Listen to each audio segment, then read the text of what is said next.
Hello everyone, આજે આપણે કારેલાની કટકીનું એકદમ મસાલેદાર ટેસ્ટી શાક બનાવીશું. ભરેલા કારેલાનું તો બધા ટેસ્ટી શાક બનાવતા જ હોય છે, પણ આજે આપણે કટકીનું ટેસ્ટી શાક બનાવીશું. પહેલાં જો મેં કારેલા બાફી લીધા છે, કારેલાની કટકીને.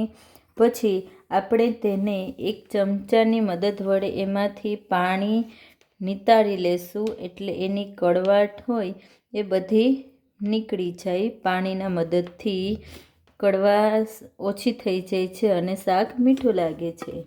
શાકમાં નાખવા માટે આપણે થોડું લસણ, ડુંગળી, ટમેટું, લીંબુ, ચણાનો લોટ અને લીમડો. પછી એક તપેલામાં આપણે થોડુંક તેલ નાખ્યું છે, એમાં થોડીક રાઈ ઉમેરીશું. રાઈ ફૂટી જાય એટલે થોડીક હિંગ એડ કરીશું. પછી એમાં લીમડાના પાન નાખીશું, ડુંગળી નાખીશું,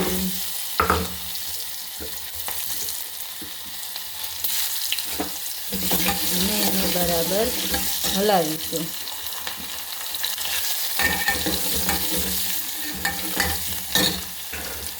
હવે ટમેટું એડ કરી દઈશું, લસણ એડ કરી દઈશું.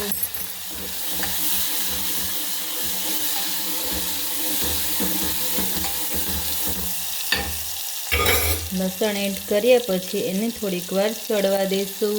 પછી એમાં હળદર નાખીશું,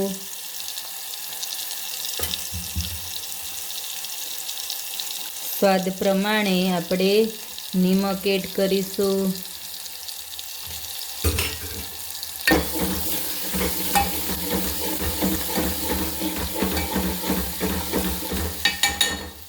નિમક એડ કર્યા પછી તેમાં આપણે થોડીક ખાંડ નાખીશું.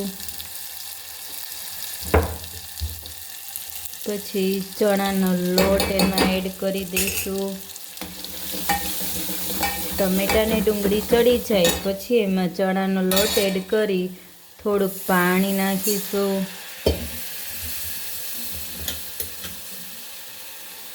પછી આપણે જેટલું તીખું ખાતા હોય એટલી ચટણી એડ કરી દઈશું.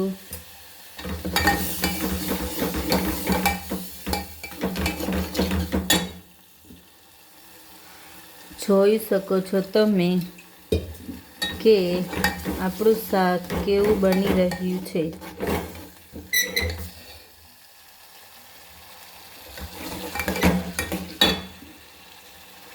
થોડું વધારે પાણી નાખી પછી આપણે એમાં આ બાફેલે કારેલાની કટકી એડ કરી દઈશું.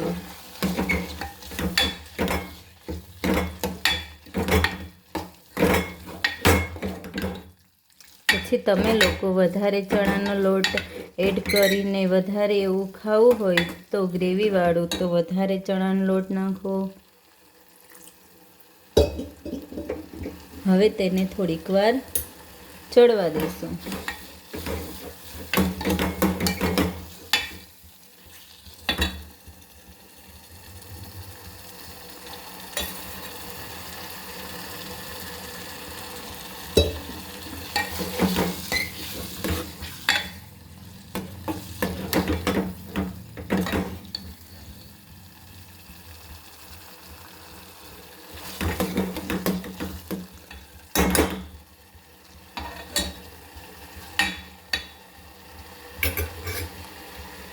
પછી એમાં ઉપર થોડો ગરમ મસાલો એડ કરી દઈશું. થોડું ધાણા જીરું એડ કરી દઈશું.